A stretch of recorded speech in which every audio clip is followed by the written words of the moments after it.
नमस्कार कृषी मित्रांनो, मी निलेश सदार तुमच्या सर्वांचं आपला सदारी ॲग्री प्लॅटफॉर्म युट्यूब चॅनलमध्ये स्वागत करतो.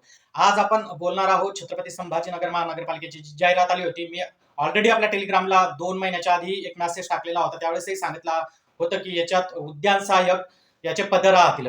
पण याच्यात तुमचा एक महत्त्वाचा प्रश्न तुम्ही उपस्थित केलेला आहे, जो मला WhatsAppला आणि बऱ्याच जणांनी टेलिग्रामला विचारलेला आहे, की सर याच्यामध्ये पद तर आलेले आहेत, पण याच्यात अनुभवाची अट मागितलेली आहे. तर बघा, अनुभवाची अट मागितली तर मग आम्हाला सध्या फॉर्म भरता येईल का? तर जर अनुभवाची अट यांनी दिलेली आहे, 3 वर्षाचा अनुभव पाहिजे, ज्यामध्ये शासकीय, निमशासकीय आणि स्थानिक स्वराज्य संस्थांमधला 3 वर्षाचा अनुभव असणं गरजेचं आहे. तर ही जी काही सध्या अनुभवाची अट आहे, तर ज्यांच्याकडे अनुभव आहे सध्या ते फॉर्म भरू शकतात. आणि ज्यांच्याकडे अनुभव नाहीये आहे, तर त्यांनी कसं करायचं? तर बघा, तुम्हाला माहिती आहे की मुंबई महानगरपालिका झाली, कल्याण डोंबिवली महानगरपालिका झाली, त्याच्यानंतर नागपूर महानगरपालिका झाली. अलग लक्षात, ह्या महानगरपालिका झाल्या आहेत. याच्यामध्ये सुद्धा हे पद आलेले होते, उद्यान निरीक्षक, पर्यवेक्षक, उद्यान अधीक्षक. पण यांच्या जे काही पे स्केल होता तर तो सुद्धा चांगला होता, तरी सुद्धा तिथं कोणताही अनुभव मागितलेला नव्हता. त्याच्यामुळे आपले प्रयत्न राहतील की सध्या जी काही अनुभवाची अट टाकलेली आहे, ही अनुभवाची अट रद्द करण्यात यावी आणि त्याच्यासाठी आपल्याला मेल करायचे आहेत. तर ही मेल करण्यासाठी तुम्हाला काय करायचं आहे, सर्वप्रथम आपलं एक टेलिग्रामचं चॅनल आहे, त्याची लिंक मी कमेंट बॉक्समध्ये टाकलेली आहे. ती लिंक जॉईन करून घ्या आणि आपल्याला मेल करायचे आहेत. बघू, कारण की असं नागपूर महानगरपालिकेला सुद्धा झालेलं होतं. तर त्यांनी सुद्धा नंतर काय केलं, मुलांनी कॉल केले. आपल्याच याच्यात टेलिग्रामला मी फॉर्मॅट टाकला होता. मुलांनी कॉल केले आणि त्यांना मेल टाकले. त्यांनी ती आत रद्द केली. ओके. त्याच्यामुळं काय करायचं आहे, की आपल्याला सुद्धा हे करायचं आणि याच्यासोबतच अजून जळगाव महानगरपालिका झाली, अमरावती महानगरपालिका, पिंपरी चिंचवड महानगरपालिका, सोबतच नगर परिषदेची उद्यान सहाय्यक हे सुद्धा पद येणार आहेत. त्याच्यामुळे जे अभ्यास करत आहेत आतापर्यंत आणि जे पुढेही करणार आहेत, तर त्याच्यासाठी ह्या अपॉर्च्युनिटी राहणार आहेत. आता जे केडीएमसीची झाली, ज्याच्यात उद्यान निरीक्षक जवळपास 11 पद होते, त्याच्यातले 8 जण आणि त्याच्यातला जो पहिला होता निरंजन कांबळे, ते आपल्याच बॅचचे स्टुडंट होते. म्हणजे सांगायचं काय आहे, की बा एकच जागा आहे, कुठं परीक्षा द्यावा, कुठं होणार आहे सिलेक्शन, अलग अलग. ज्याचा अभ्यास आहे, जे अभ्यास करत आहेत, 100% ते एक पद तुमच्यासाठी असू शकते. त्याच्यामुळे फॉर्म भरायचा आहे. आता दुसरा महत्वाचा प्रश्न उपस्थित केलेला आहे, की काही की आम्हाला महिला मंडळ वर्ग म्हणजे महिला ज्या आहेत, आपल्या कृषी भगिनी आहेत, तर त्यांनी जो प्रश्न उपस्थित केला, तर आम्हाला सर फॉर्म भरता येईल का?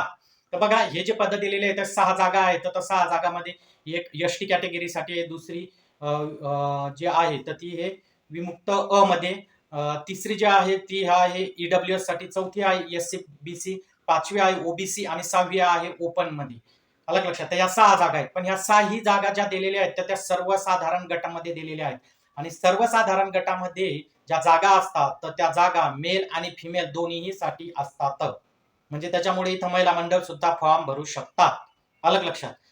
त्याच्यानंतर सर याचा एक्झाम आपल्याला माहिती आहे, की याचे फॉर्म भरण्याचे 17 तारखेपासून 17 फेब्रुवारी 2026 ते 18 मार्च 2026 पर्यंत आपल्याला याचे फॉर्म भरता येणार आहेत. परीक्षा आयबीपीएस घेणार आहे, असं सध्या तरी टाकलेलं आहे, आयबीपीएस घेणार आहे म्हणून.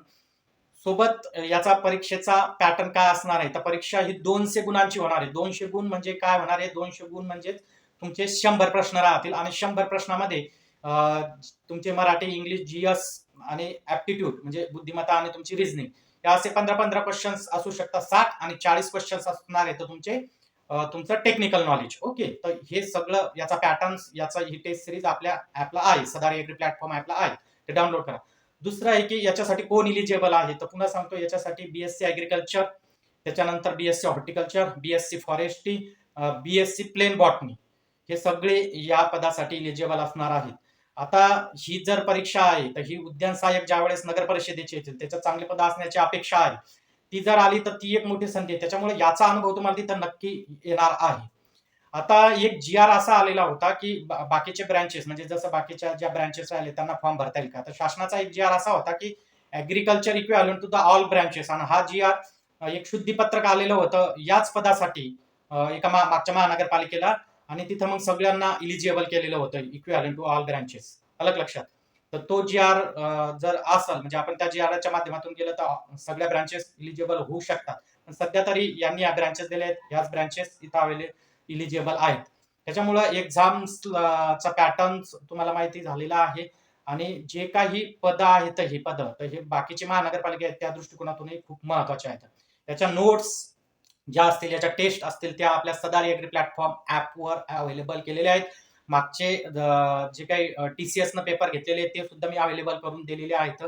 आणि तुम्हाला माहिती आहे आता जे KDMCचे झाले 11 जागा होत्या, त्याच्यातले 8 जण आपल्या बॅचचे स्टुडंट आहेत आणि त्याच्यातला जो पहिला आलेला आहे निरंजन कांबळे हा सुद्धा आपल्या बॅचचा स्टुडंट आहे. त्याच्यामुळे येणारी नगर परिषद आणि बाकीच्या परीक्षेच्या ज्या परीक्षा येणार आहेत त्या दृष्टिकोनातून तुमची तयारी चालू राहू द्या. तर सध्या ज्यांच्याकडे अनुभव नाहीये ते आपल्याला मेल करायचे आहेत, त्यांचा रिप्लाय काय येते त्याच्यावर आपल्याला नंतर डिपेंड राहील. त्यावेळेस जर त्यांनी 8 रद्द केली तर त्यावेळेस त्यांनी सगळ्यांना जर इलिजिबल केलं तर ते तुम्हाला कुठं कळेल तर ते आपल्या टेलिग्राम चॅनलला आणि या YouTube चॅनलला सुद्धा मी एक शॉर्ट व्हिडिओ टाकेल त्याच्याबद्दल. त्याच्यामुळे नवीन असाल सबस्क्राईब करा आणि बेल नोटिफिकेशन ऑन करा.